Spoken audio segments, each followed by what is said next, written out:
We now see the mainstream media questioning President Biden's mental state, and for good reason. Sadly, he shakes hands with ghosts and imaginary people. He falls off bicycles. My question for you is, sir, have you spoken with any other cabinet members about implementing the 25th Amendment on President Biden? First of all, I'm glad to have a president who can ride a bicycle. Okay, acknowledging that that's wrong on a couple of levels. It's also, I mean, keep it real. That's for Pete Buttigieg. That's pretty funny, and he is, after all, the transportation secretary. So if anyone is going to make bike humor, then I think it's probably going to be him. But yeah, like that's a pretty unsubtle burn on Donald Trump. And look, Biden, I think that the questions about him are important. I think that they're fair. The idea that he's the guy they're going to pull the 25th Amendment on after 4 years of Donald Trump is comical. But to have those talks in advance of a decision about whether to run for a second term, I think that is fair enough. But anyway, to the substance of it, while he got in his Buddha burn, Buttigieg also did answer the question. He says, of course not. They haven't talked about using the 25th Amendment. The president of the United States is as vigorous a colleague or boss as I have ever had the pleasure of working with. And Pete Buttigieg had me for a bit, and now he's lost me because, come on, vigorous. Come on, Biden, vigorous. Yes, he rode a bike, credit for that. Vigorous, come on. Maybe in terms of the biking, not in terms of pursuing his legislative agenda or exercising executive actions or orders. And by the way, if we've been making these references to the 25th Amendment, if you're not familiar with it, if the vice president and a majority of the cabinet formally deem the president unfit for office, the vice president can temporarily become the acting president.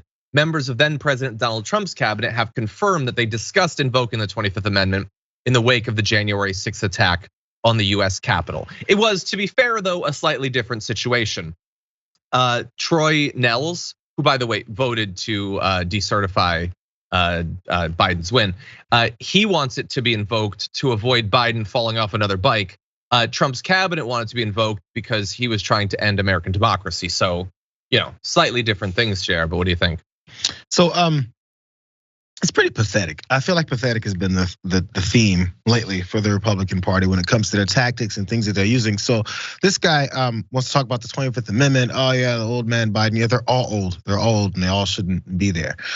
Especially ones who are legislating against the rights of the majority of Americans. Weird how that works, but let's focus on something else. Let's talk about the 25th Amendment. Let's talk about whether or not the Democrats are ready to get rid of them. Because the constant thing when it comes to Republicans like this is to have relitigation or litigation of their grievances from Trump's 4 years in office. And every criticism he got rightfully off of him starting from the very beginning by attacking people, bullying people, calling them names, trying to implement policies that would where they lose their rights, where they're second-class citizens, the racism, the bigotry, the homophobia, all the things that he did that people push back on.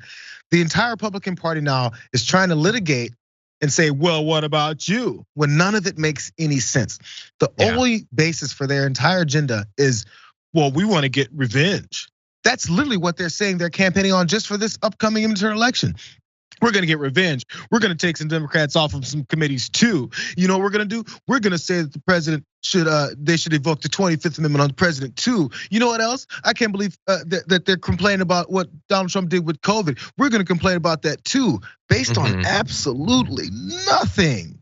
100%. Nothing. So you know what? You want to evoke 25th Amendment and get rid of Joe Biden, sure. And then Kamala Harris steps in and comes as acting president. You know what you can start saying now? This particular congressperson, I don't even know who the hell this guy is. Troy Nehls is congressman. Troy Nehls, he's in favor of implementing Kamala Harris as president of the United States.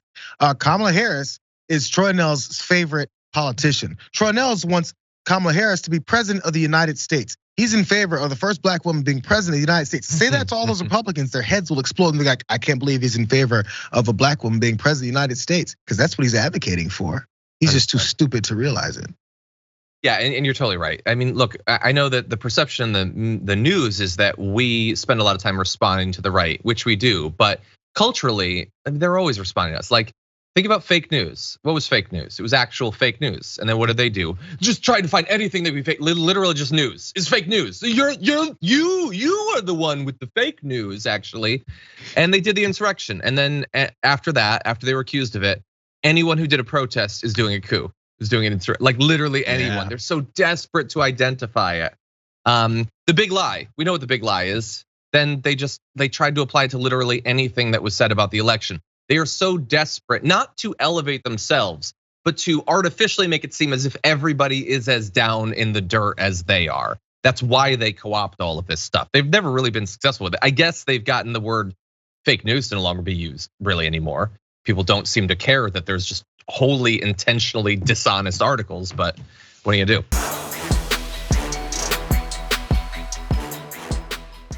Check out the Damage Report podcast each day, wherever you get your podcasts, whether Pocket Casts or Stitcher or iTunes. You can join me as I give you the news and stories you want, with a range of co-hosts and interview guests jumping in on the fun each day.